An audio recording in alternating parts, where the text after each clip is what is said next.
Hello everybody, my name is Jerry Hartsock with Cutting Edge Consulting and Research Services. Today we're conducting a little bit of a field experiment here. We're looking at stand establishment in corn. And what we got in front of us today is the reality this year of corn-on-corn production in a lot of production systems. When we come in and look at stands of corn, we're looking at numerous things, not just the population of a given field. Okay. So we come in and do a population check. In this case, we did 1/1000th of an acre. But once we do that 1/1000th of an acre count, we then come back and do a stand evaluation as well as to the quality of the stand. So we're looking at stand quality and stand quantity. The joint things together is what really matters in corn production. So as you look down through here, we measured off 1/1000th of an acre, and then we come back through and put a flag to the adjoining production that each plant is going to have. Each plant produces different amounts of grain in the field. Some are going to be full producers, and we call them orange flags or full producers or standards. And then the white flags in this scenario are delayed emergers. They could be a little bit delayed and be a leaf behind, or more delayed and be 2 or 3 leaves behind. Anything more than 3 leaves behind tends to not produce grain in a cornfield. The yellow flags is a skip or a gap for whatever reason came on. If there's a blue flag in the run, that's where 2 seeds were dropped. A multiple seed drop is a blue flag. So we got orange flags, full producers in our mind, white flags, which are delayed emergers. They're a little bit behind or somewhat behind, and they're going to have a partial ear on them, either somewhere between 25% to 75% of an ear, depending on some things. The yellow ones, the skips or the gaps, are not going to be non-producers. So from this 35,000 final population, we've deemed there's going to be about 26 or 27,000 ears, full ears produced out of this, with about 20,000 full ears and about 8 or 9 or 10 partial ears that's going to come out of this stand of corn. This cornfield was planted around April 16th or 17th. What prefaced or led up to this stand of corn was this is continuous corn, obviously. And this is kind of the reality that exists this year in continuous corn. This was fall chisel plowed last year. This was early harvested last September, fall chisel plowed right after that. Anhydrous ammonia was applied last fall. We came back in this spring with a soil finisher, and that soil was very mellow already, and we worked that ground down to a depth of about 3 or 4 inches. That tillage pass right there in this field here is probably the precursor to a lot of our issues. This soil was so mellow, it left that soil kind of loose and fluffy. And some of these gaps or skips and delayed emergers are the result of that seed to soil contact not being quite right.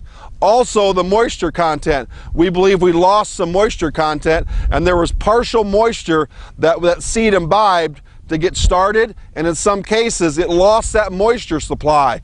And the precursor to almost all those problems is residue in the trench. Residue in the trench is our biggest nemesis here, because that residue next to that seed changed the way it imbibed water or taken in water. If there was residue next to that seed, it did not take that water at the rate it should have. Also, if we had a rain, it also keeps that wetter longer as well sometimes, and in drier times it will wick that moisture away, and also can affect temperature. It's also known that it's usually colder where there's residue by that seed versus not. So seed depth was a little bit of an issue here, but as this was driven about 5 miles an hour with floating row cleaners, but that wasn't quite enough in this scenario. We probably should have made an adjustment in this scenario down to somewhere between 4 and 4.2 miles an hour. Would have been a nice adjustment here, knowing what we know now. The 2020 monitor was telling us that we were probably on the upper end of the range that we should have been planting.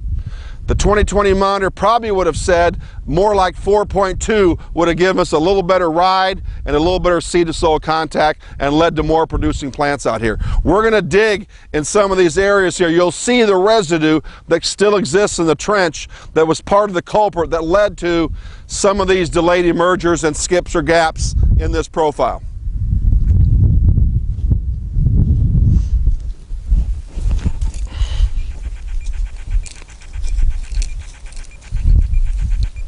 It's those pieces of corn residue right there that were down to the depth of the seed. The biggest craze that's going on right now, whatever, is doing vertical tillage. And vertical tillage, even corn-on-corn production, trying to not let this residue go where seed's going to go. So the goal is the seed should be placed below the residue, or the residue should all be kept above the seed. And that's the goal here. No residue in that trench like we can obtain in soybean fields. If we're planting just off the old soybean row, there should be no residue in that trench if we're doing no tillage or vertical tillage. That field cultivator or soil finisher is a nemesis, I believe, in a stand establishment in all crops, as it puts residue down where you don't want it, which is somewhere between 2 and 2.5 inches where we should be placing our seeds. But that residue in that trench, and again right there, as I dig up these old corn residues, that was our nemesis of not having the best seed to soil contact and it wicking away moisture. Those two things there, I believe, led to most of the off types here, or less production of ears on each individual plant. If you notice here, full producer. That one's 1 leaf behind. This one here is 2 or 3 leaves behind. Back to a full producer, a greatly reduced yield plant. Full yield, 3/4 of an ear, full ear, and so forth. Coming down the line, 2 skips or gaps. What typically happens when that planter is going, it tends to have really good runs and then it has hiccups. A really good run and then a hiccup for whatever reason, whether it hits an old root ball or something else. But it tends to have good runs where there's a lot of full producing plants and then it has hiccups for a while. If you look here, it's a start of another good run. A lot of orange flags, no anomalies. This was a problem area for whatever reason. It takes very little time to travel that distance. By the time that corn planter came, if it hit an old root ball, by the time it hits it and goes over and restabilized, we've dropped 7 seeds off target.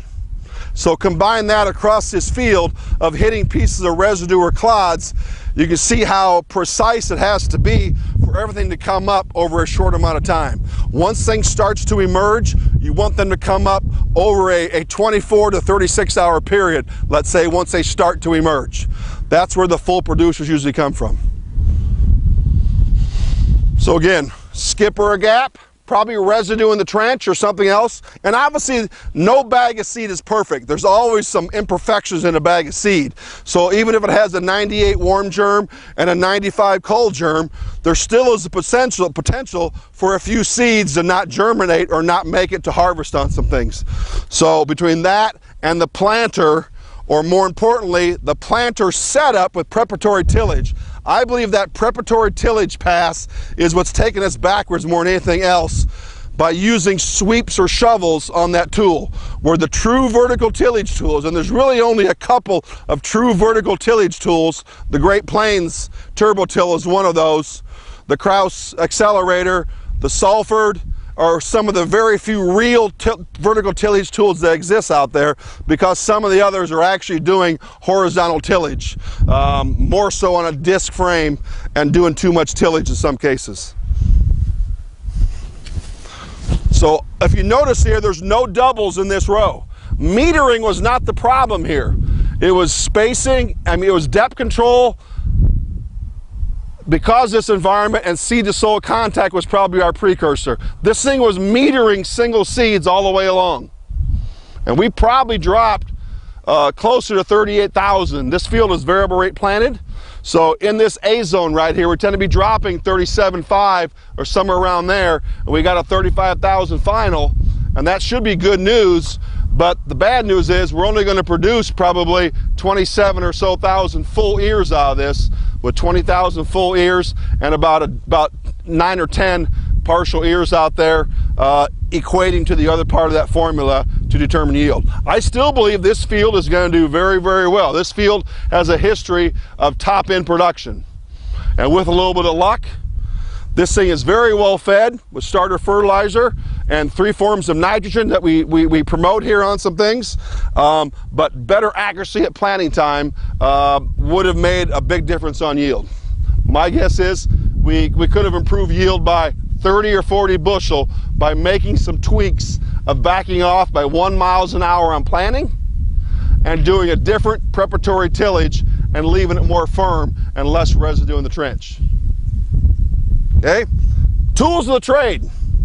I suggest when you come out here, I always come equipped with my handy dandy bucket on some things. At this time of year, a trowel, a knife, and a seed finder are some really good tools to have out there. Obviously the flags, a variety of tape measures depending on what I come across. Insects. I'm also finding a bevy of insects out there, not in this field. This field is a rootworm protected corn. It's a quad stack with granular insecticide as well. In this scenario, if without those things in place, I could have black cutworm issues like I have in lots of places. Hearing some other things on some Pythium and seedling disease blights as well. We seem to have none of that as I can look here today. So delayed emergers and some gaps in the row are the biggest problems here as I see today of leaving bushels on the table in this production scenario. We're gonna go venture down the road a ways. We happen to be here in outside of Geneseo, Illinois, in Henry County, Illinois, and we're going to venture over towards the Rock Island County line and look at a field over there that's continuous corn with vertical tillage only. And then we're going to venture over a little farther over again and look at a field that's soybean stubble that was vertical tilled and or no tilled to look to see what a firm seed bed meant for planting accuracy this year. The firmer, the better. The slower they planted, the better as well. So the answer this year was firm and slow. Slow this year was somewhere between 3.8 and 4.5 miles an hour. Firm meant firm, not that loose like a field cultivator or soil finisher does.